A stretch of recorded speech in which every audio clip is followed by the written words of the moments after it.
ఇకపోతే ఈరోజు వార్తలు స్పెషల్గా ఏమున్నాయో చూద్దాం. ఇది తెలంగాణ పట్ల, రైతుల పట్ల కేసీఆర్ పట్ల ఎన్నాళ్ళు వాక్యాలు మాట్లాడినా ఈరోజు రైతుల పట్ల, తెలంగాణ నిపుణుల పట్ల రేవంత్ రెడ్డి గారు మాట్లాడిన తీరు చాలా బాధాకరం. ఈ ఖచ్చితంగా విషపరిణామాలు ఇవన్నీ. వీటికి ఖచ్చితంగా మూల్యం చెల్లించుకోవాల్సిన అవసరం ఉంది. ఖచ్చితంగా మూల్యం చెల్లించుకుంటారు. ఉగ్రరూపం తెలుస్తుంది తెలంగాణ సమాజం.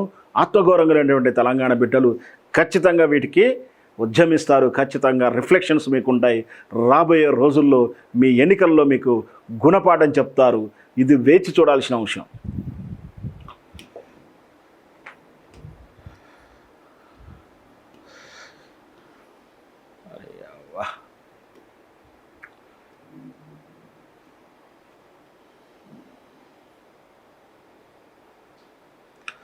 ఈయన మాటల పట్ల సైకాలజిస్టులు, ఎక్స్పర్ట్స్ ఏం మాట్లాడుతున్నారు చూడండి. ఒక మనిషి తాలూకు వ్యక్తిగత ఆలోచన ధోరణి సమాజ ఆలోచన ధోరణిగా మారినప్పుడు ఆ సమాజం కుళ్ళిపోతూ ఉంది. అచ్చంగా ఒక చెదరపురుగు నుంచి 1000 చెదరపురుగులు పుట్టినట్టు.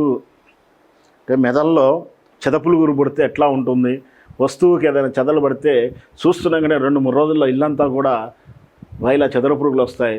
అంటే తెలంగాణలో ఈ చెదపురుగులు పడుతున్నాయి, కేంద్రంలో క్రాక్రోచులు పడతా ఉన్నాయి. పాలకులు అహంకారులు అయినప్పుడు, వ్యవస్థలను నేరుగార్చినప్పుడు, వ్యవస్థలను భ్రష్టు పట్టినప్పుడు, అణిచివేయబడ్డప్పుడు ప్రజలు తిరుగుబాటు చేస్తే ఇగో కాక్రోచుల్లా, చెదపురుగుల్లా సమాజం తిరగబడుతుంది.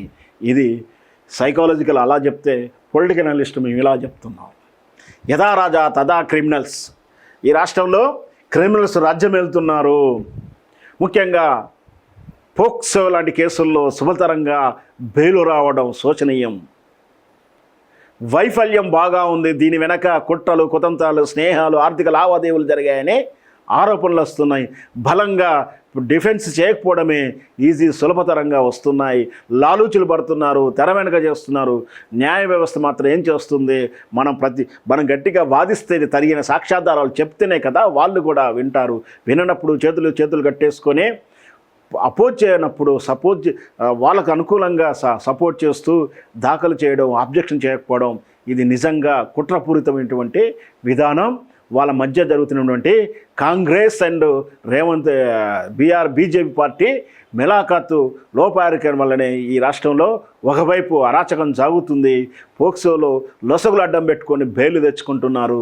ఇంకొక వైపు ఏకంగా స్టేషన్ బెయిలు కేసు నమోదైనటువంటి షాడిస్ట్ సైకో వల్ల 6గురిని హత్య చేశారు ఒకవైపు. దాని వెనక చాలా మతలబు ఉందని తెలుస్తూ ఉంది. ఇంకొక వార్త కూడా తెలుస్తూ ఉంది. మొన్న సోషల్ మీడియాలో నిన్నటి నుంచి ఒక వార్త వైరల్ అవుతూ ఉంది. దళిత సమాజానికి చెందిన దళిత బిడ్డకు మళ్ళొక్కసారి ఫలానా ఎక్స్ రాష్ట్రంలో ఈ మధ్యకాలంలో సంచలనం సృష్టించినటువంటి కేసు తాలూకు సంచలనటువంటి తన ఇబ్బందిని పెట్టినటువంటి ఈ రాష్ట్రంలో ప్రధాన నాయకుడు, దేశం మొత్తం మీద ప్రధానమైనటువంటి నాయకుడిగా ఉంటూ పెద్ద పెద్ద నాయకులతోటి సత్సంబంధాలు, స్టేజీలు పంచుకున్నటువంటి మళ్ళీ ఆ వ్యక్తి యొక్క కుటుంబ సభ్యుడే, బంధువే దళిత బిడ్డకు అన్యాయం చేసి రోడ్డు మీద వదిలేస్తుంటే బ్రోకర్ గారులు సంప్రదింపులు చేస్తున్నారట, లాలూచి పడుతున్నారట. వార్త కూడా నిన్నటి నుంచి వైరల్ అవుతుంది. మరి వాళ్ళు కుల పెద్దల, బ్రోకర్ల అనేది ప్రశ్నించాల్సిన అవసరం ఎంతైనా ఉంది. ఎందుకు? ఏం పరిష్కారం చేస్తున్నారు అంటే, రేప్ చేసిన వాళ్ళకు, కడుపులు చేసిన వాళ్ళకు డబ్బులు ఇచ్చి పరిష్కారం చేయడమా కుల పెద్దలు? అదా కుల తీరు?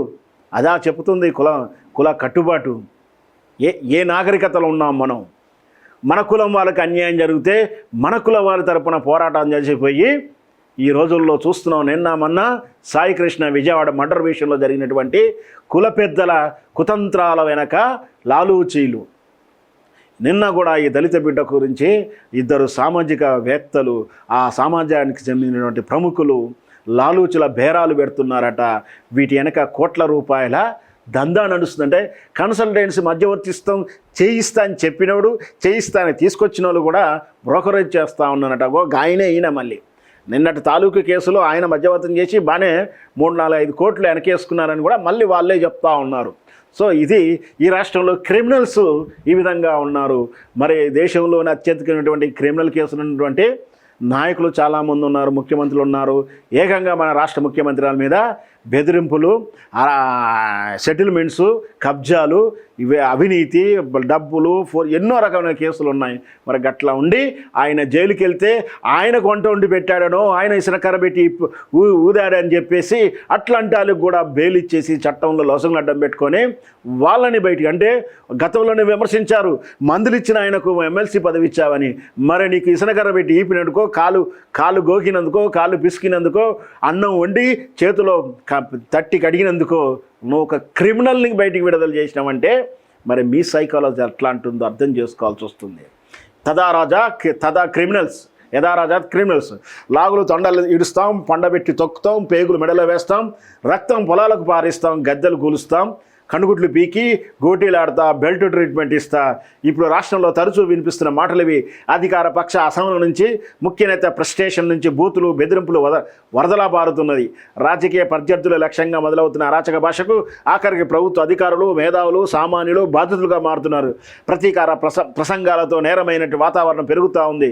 ప్రభుత్వాలు, పెద్దలు మాట తీరు సమాజం స్వభావం చూపిస్తుంది. సౌమ్యంగా, సులభతరంగా మాట్లాడాల్సిన పాలకులు శాంతి సహనంతో, శ్రద్ధ సబూరుతో మాట్లాడించినటువంటి పాలకులు ఏకంగా హత్యా రాజకీయాలు చేసేవాడు, సైకోలు, సాడిస్టులు మాట్లాడే మాటల, ఊరి పిచ్చోల్లో ఎవరో మాట్లాడే భాష మాట్లాడే వైనాన్ని చూస్తూ ఉంటే సమాజాన్ని ఎటువైపు నెట్టుకెళ్తా ఉన్నారు, ఏం చేయబోతున్నారు అనేది ఆలోచించాల్సిన అవసరం ఏర్పడింది. వీటి కోసమా మనం మార్పు కోరుకుంది? వీటి కోసం బతుకు చిత్రంలో మార్పు కోరుకుంటే ఏకంగా బతుకే చిత్రమయ్యేటువంటి వ్యవస్థలోకి వెళ్ళిపోయాం. ఏమి కర్మ పట్టిందిరా బాబు మనకు? బతుకు చిత్రం మారాల్సింది పోయి బతుకే చిత్రమైపోయిన వ్యవస్థకు వచ్చింది. ఏకంగా రైతునే కోసి రక్తతర్పణం చేస్తారట. మరి అలా కొవ్వట పంటకు పనికొస్తుందట. ఏ సైంటిస్ట్ చెప్పాడు? మరి బలుపు కొవ్వు ఉన్నటువంటి వాళ్ళని మీకు ఎన్ని పంటలు పనికొస్తారు?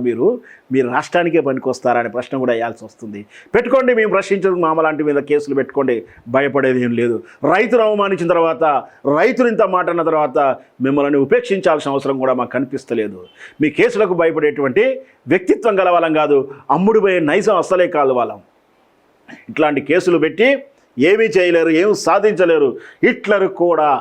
హిట్లర్ కూడా కుక్క చావే చచ్చాడు, కుక్కతో చచ్చాడు. చరిత్రలో ఆయనకంటూ పేరు కూడా లేదు. హిట్లర్ అందరూ ఎంతోమంది నియంతలు కాలగర్భంలో కలిసిపోయారు. పెద్ద విషయమేం కాదు. ప్రభుత్వ పెద్దల మాట తీరు ఇదంతా కూడా ఇది విషయం. రైతు కోసం రక్తం ఇస్తాం, అయితే రైతుని కోసి రక్త తర్పణం చేస్తా అంటే ఏకంగా ఈ నాయకుడు రైతుల కోసం మా రక్తం ఇస్తామనేటువంటి ముందుకొచ్చారు. ఇది రాజకీయ నాయకులకు ఉండవలసినటువంటి ధర్మం. రేవంత్ రక్తదాహానికి రక్తదానం చేస్తాం,